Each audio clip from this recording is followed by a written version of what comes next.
bismillaahi raxmaani raxiim. duhur wanaagsan. qodobada wararka raadiyo wadaag duhurnimadan idin hayo kuwooda ugu waaweyn waxaa ka mid ah qarax uu ku dhintay sarkaal ka tirsan ciidamada militariga Soomaaliya oo maanta ka dhacay magaalada Muqdisho.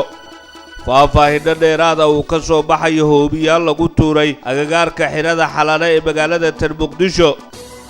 maalintii afaraad waxaa ka soconaya xirada Afasyooni shirkii u dhaxeeya madaxda maamul goboleedyada qaar iyo madaxda dawladda Soomaaliya ee caalami ah oo dawladda Soomaaliya ku eedeeyay inay samaysay musuqmaasuq.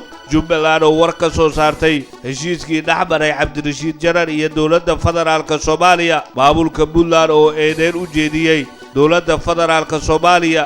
qaramada midoobay oo lacaga malaayiin ku bixinayso xal u helidda biyo-yarida ka jirta deegaano hoostaga gobollada dalka. wasaaradda caafimaadka xukuumadda Soomaaliya oo faahfaahin ka bixisay xaaladihii ugu dambeeyay cudurka COVID-19. wararka dibadda idaacadda idiin haysana kuwooda ugu waaweyn waxaa ka mid ah Sacuudiga oo lagu eedeeyay in hanjabaad ay ku hayso khubaro baarayo dilkii wariye Jamaal Khashoggi. wadajirku waa wada noolaasho. wada noolaashuhu waa inaan la kala maarmin. in aan la kala maarminna waa inay wax naga wada dhaxeeyaan. wax kastaba way naga dhaxeeyaan aynu wada lahaano. waana wadaag radio oo kule nala wadaag waqtigaaga. nagula wadaag wanaag iyo waxsan sheeg. wadaag FM. radio wadaag waa wehelkaaga iyo waqtigaaga. wadaag FM. wadaag radio. wadaag FM. ismaqal wanaagsan. intii aad maqasheen waxay ahaayeen qodobadii wararka ugu waaweynay. ku soo dhawaada warkii oo faahfaahsan. qarax uu ku geeriyooday askari ka tirsan ciidamada dawladda Soomaaliya ayaa maanta waxa uu ka dhacay magaalada Muqdisho. wariyaheena Qadar Xuseen Axmed ayaa sii ambaqaadaya warkani. qaraxan oo ahaa miinada nuuca dhulka lagu aaso ayaa maanta waxa uu ka dhacaya laamiga cusub ee degmada Daynile ee gobolka Banaadir, waxaana la sheegay inuu ku dhintay sarkaal ka tirsan ciidamada dawladda federaalka sarkaalka oo magaciisa lagu soo koobay Cali Bariis ayaa ka tirsanaa ciidamada militariga Soomaaliya, waxaana gaari saaruf ah uu watay miinada nuuca suuboodada ah ay ku qabsatay laamiga cusub ee degmada Daynile, gaar ahaan agagaarka ceelka lagu magacaabo Ifisa. dad goobjoogayaal ayaa waxay inoo sheegeen in qaraxa sidoo kale ay ku dhaawacmeen qaar ka mid ah ilaalada sarkaalkaasi, waxaana goobta tagay oo meedka iyo dhaawacyada qaaday ciidamo ka tirsan militariga oo ku sugnaa meel aan ka fogeyn halku maanta qaraxa uu ka dhacay. laamaha amniga iyo maamulka degmada Daynile ee gobolka Banaadir wili kama hadlin qaraxaasi, hase yeeshee maalmihii la soo dhaafay ayaa waxa magaalada Muqdisho ku soo batay qaraxyada nuuca suuboodada ah kuwaas oo la eegto mas'uuliyiin ka tirsan dawladda federaalka Soomaaliya, waxaana qaraxyadaasi intooda badan mas'uuliyadooda sheegto dagaalamayaasha xarakada Al-Shabaab. faahfaahinno ayaa ka soo baxaya hoobiyaal lagu tuuray agagaarka xirada xalane ee magaalada Muqdisho. wariyaheena Maxamed Cusmaan Nuur Golden ayaa sii ambaqaadaya warkani. faahfaahinno dheeraada ayaa ka soo baxaya tiro hoobiyaal oo lagu garaacay xaafado ku dhow garoonka diyaaradaha aadan cadde ee magaalada Muqdisho, waxaana ka dhashay khasaare kala duwan oo dhimasho iyo dhaawacba leh. wararkii ugu dambeeyay ayaa sheegay in 3 qof oo shacab ah ay ku geeriyoodeen hoobiyaasha lagu garaacay aagga xalane. wararku waxay intaasi ku sii darayaan in 4 kale oo dad shacab ah ay ku dhaawacmeen, waxaana xerada xalane degan madaxweynayaasha maamulada Puntland iyo Jubbaland. khasaaraha ayaa lagu soo waramayaa inay macquul tahay inuu intaasi ka badan yahay, waxaana si gaar ah ay hoobiyaashu ugu habsadeen xaafado ka tirsan degmada wadajir ee gobolka Banaadir, waxayna sidoo kale geysteen burbur soo gaaray goobihii ay ku dhaceen. wili laamaha amniga dawladda federaalka ee Soomaaliya wax war kama soo saarin hoobiyaasha lagu garaacay xaafadaha ka tirsan degmada wadajir, waxaana wararka qaar ay sheegayaan in bartilmaameedku ahaa xerada xalane oo ay degan yihiin mas'uuliyiin iyo hay'ado caalami ah. sidoo kale bartilmaameedka hoobiyaashan ayaa waxay ku soo aadayaa iyadoo xerada xalane ay ku sugan yihiin hogaamiyaasha maamulada Puntland iyo Jubbaland oo maalmahan ku sugnaa Muqdisho una yimid ka qaybgalka shirka madaxda dawladda iyo kuwa maamul goboleedyada, inkastoo wili uu jiro khilaaf u dhaxeeya labada dhinac. waxaa maalintii afaraad ka soconaya xirada Afasyooni ee magaalada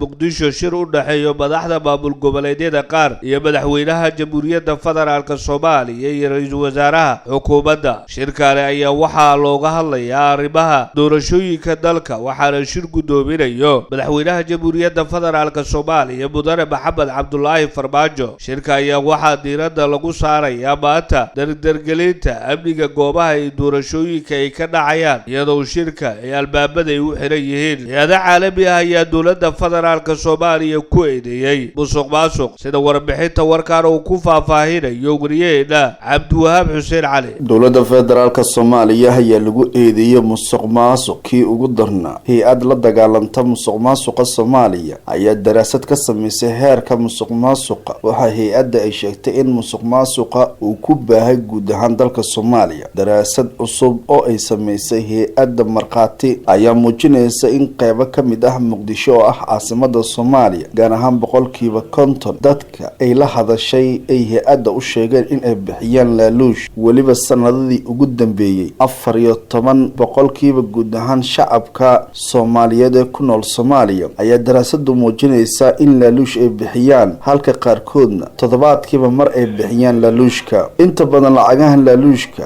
oo la sheegay in la siiyo ciidanka dowladda federaalka Soomaaliya iyo kuwa maamulka gobolka Banaadir ciidamada maamul goboleedyada iyo dhaqdhaqaaqa xarakada al-shabaab ayaa daraasadu muujinaysa in ay meel kaga jiraan liiska hay-adda la dagaalanta musuqmaasuqa ee marqaati. waxay kaloo ay sheegtay in musuqmaasuqa uu aad u badan yahay uguna badan yahay meelaha ay ka taliyaan maamul goboleedyada. hay-addani waxay sheegtay dad fara badan oo ka tirsan shaqaalaha dowlad goboleedyada iyo dowladda federaalkaba in xiliyada ay qaataan mushaarka laaluush laga qaado iyo mararka qaar shaqada qofka marka loo soo dhameeyo bishiiba lacaga laga qaato oo laaluush ah markii uu mushaarka qaato. hay-adda la dagaalanta musuqmaasuqa ee la magacaabaxday marqaati waxay sheegtay in daraasado kale oo horle ay sameyn doonto. Jubbaland waxay war ay ka soo saareen heshiiskii dhaxmaray dowladda federaalka Soomaaliya iyo wasiirkii hore ee amniga Jubbaland Cabdirashiid Janan. Qadar Xuseen Axmed ayaa si abaqaadaya warkan. maamulka Jubbaland ayaa waxa ay ka hadleen heshiiskii dhaxmaray dowladda federaalka Soomaaliya